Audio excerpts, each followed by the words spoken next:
Hello, and welcome to this discussion of quantitative research designs. Let's start by talking about experiments. Experiments are done in controlled settings where the researcher objectively observes how manipulating at least one variable causes other variables to change.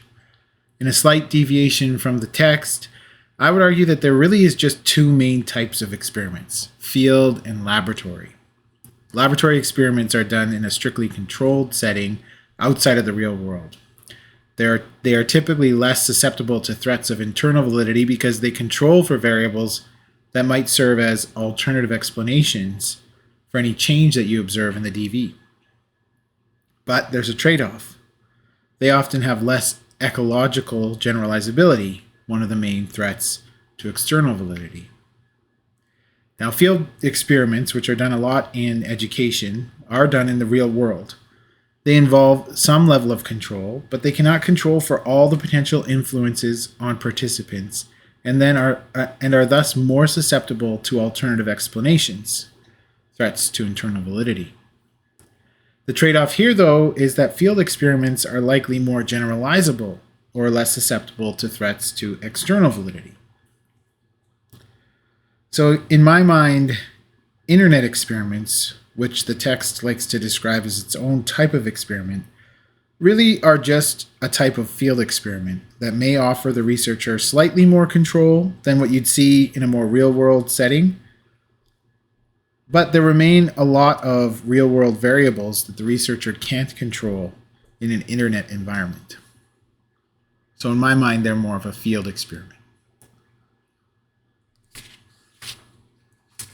To be classified as an experiment, To be classified as an experiment, the researcher must manipulate the independent variable and randomly assign participants to groups.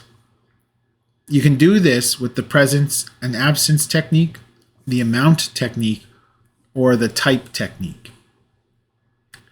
The presence or absence technique is the classic treatment control design. In education, this might look like exposing one group to information about a mindset theory, that's just a theory out there in education, while providing the control group with nothing. The amount technique in education may look like adding extra education on top of what is already provided on a specific topic, like clinical decision making, so that one group gets supplementary additional education while the other gets the regular curriculum.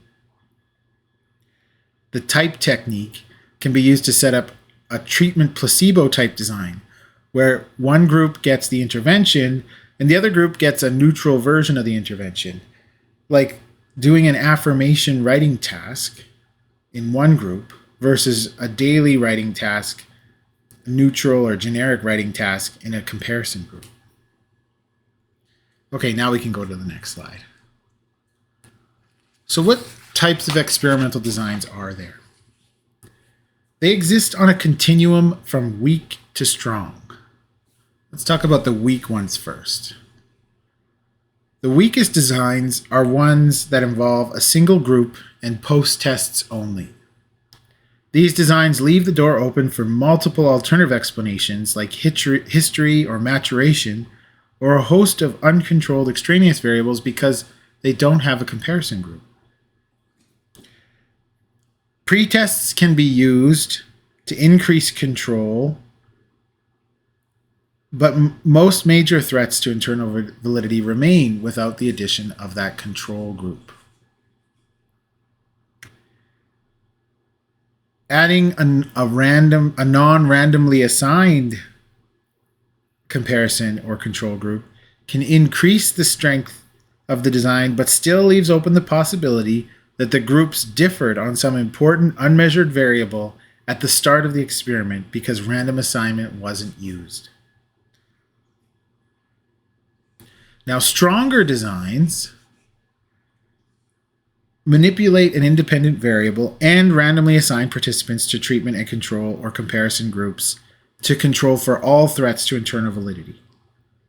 You can add a pretest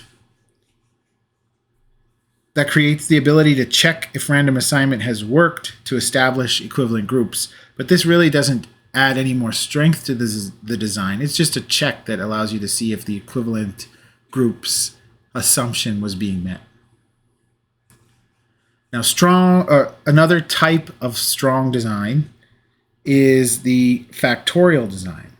And we use these when researchers are exploring more than one independent variable, of which one is manipulated, and the other may just be observed.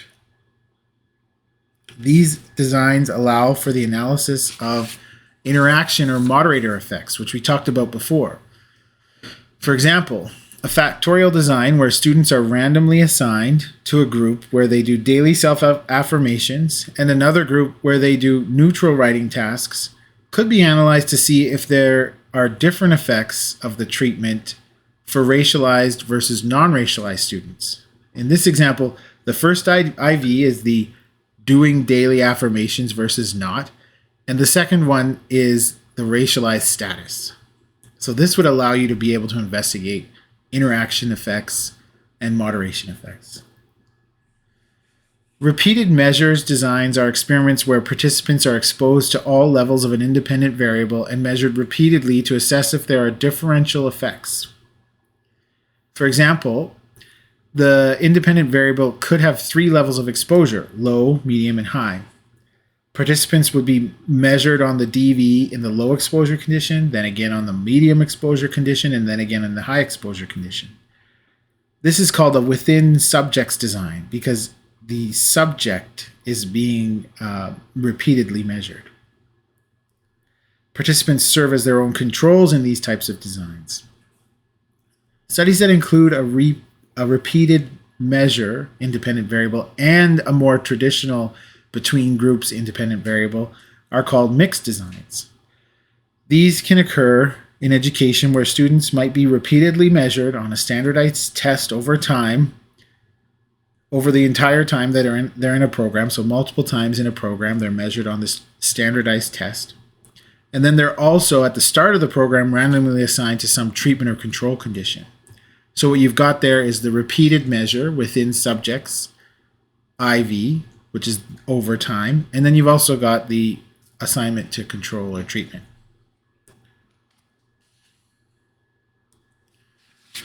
The next type of quantitative experimental design is quasi-experimental designs. Quasi-experiments lack at least one of the 2 key features of a true experiment: random assignment or the presence of a comparison group.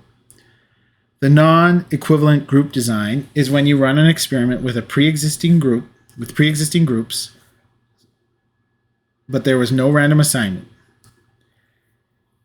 It will have a pre and a post test, but because the groups weren't randomly assigned, they could have differed on any number of variables at the start of the study.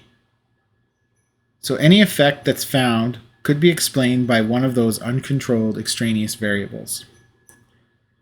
In regression discontinuity designs, the last one here, or the second one here, you're dealing with a situation where participants get an intervention depending on if they are higher or lower than a cut score on a specific variable like a standardized test. Now let's take a look at these more closely. So for example, a program might provide remediation to anyone who scores below a specific cut score on a mid-program exam.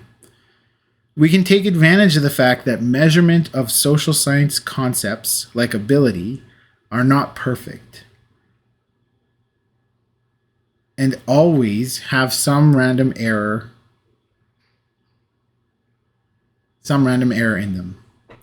This means that anyone who scores right close to the cut score, right in this little area here, this 50 being the cut score, anyone who scores there could just have easily been put above or below the cut score due to random chance. So if we only look at the few people who were scoring really close to the cut score, we can proceed as if participants who were randomly assigned. So the ones who ended up below were randomly assigned to the below case, and the ones who ended up above were randomly assigned to the above case. And then we're basically functioning in a true experiment type setting. This is often considered the strongest quasi-experimental design.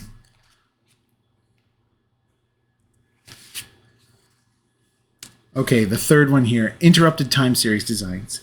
An interrupted time series design is a single group repeated measures design where we establish a baseline by measuring a group multiple times prior to being exposed to the treatment.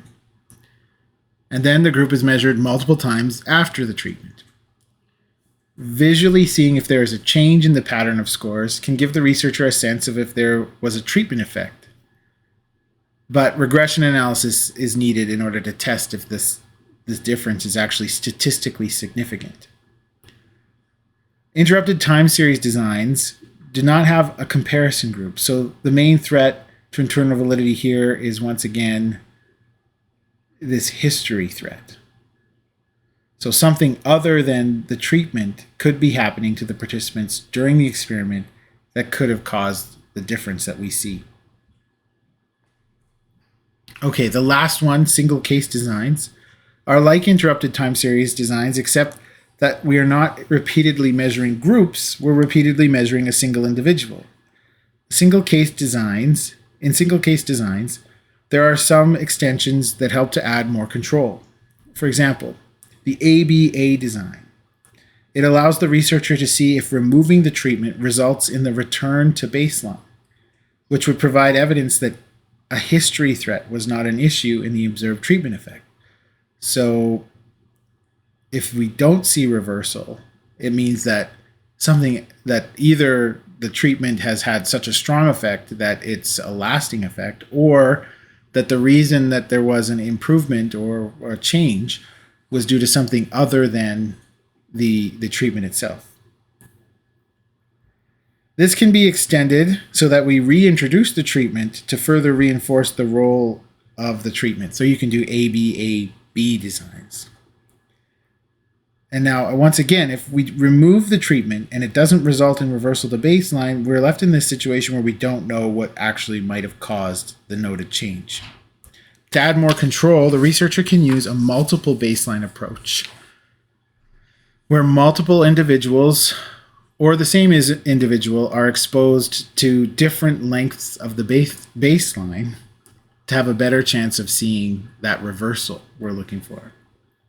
Finally, the changing criterion design is a single case design that is used to study if a treatment can shape behavior by incrementally changing the criterion. So we add a little bit more, and monitor to see how the individual responds. Okay, that brings us to our last category of quantitative designs, non-experimental designs. And we see these a lot in education. And you see them a lot in social sciences and health sciences. Non-experimental designs do not involve manipulation of an IV or a random assignment. These are often called observational designs. The whole field of epidemiology is often based off of this. In observational designs, the researcher is simply measuring variables without manipulation to either describe, explain, or predict relationships.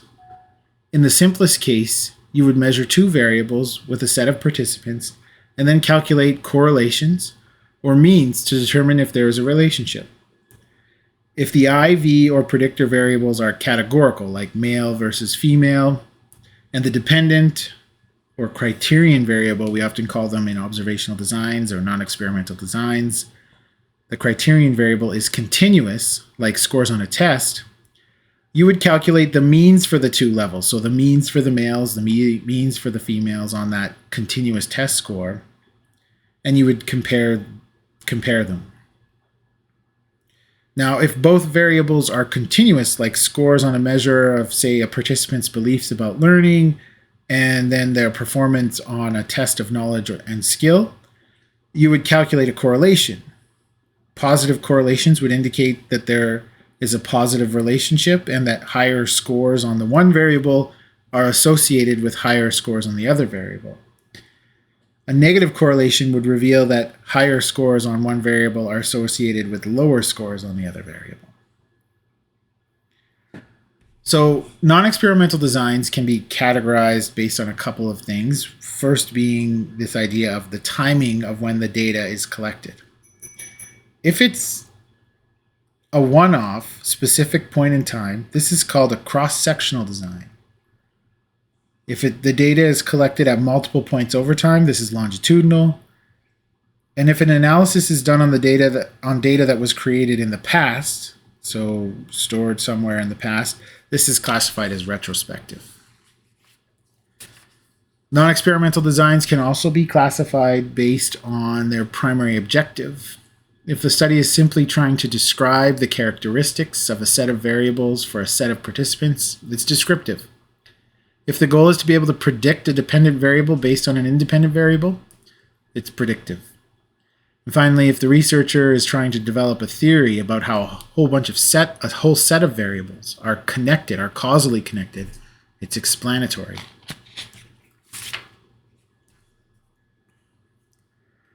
So for predictive and explanatory non-experimental designs, the researcher is trying to establish a case for causal linkages among variables, but without the random assignment of participants to groups. In this situation, there's always the third variable problem of alternative explanations. In order to overcome this, researchers will employ techniques of control, like matching, holding variables constant, or using statistical techniques like regression and analysis of covariance. Matching is used to pick a subset of the data to do your analysis on. And it's done in a way so that you create groups that are equivalent. So based on some categorical variable, you would try to match people and then do analysis that looks at only those people in those two categories that have the same values for some extraneous variable of concern. Holding a variable constant just means that you only analyze data that are on the same variable of concern. For example, we may only do an analysis on people aged 18 to 25. Statistical controls allow you to use all the data that you observe, but you use analytic techniques that control for sets of potentially confounding variables like demographic characteristics. So if you've ever seen a regression analysis where they include a bunch of demographic variables as controls, that's this type of technique. So that's an introduction to quantitative research designs. There's a lot there. But the main takeaway here is that when you do not do a true experiment, which is often the case in educational research, you just have to be mindful of threats to internal validity for the different designs that you can use to do your research. See you next time.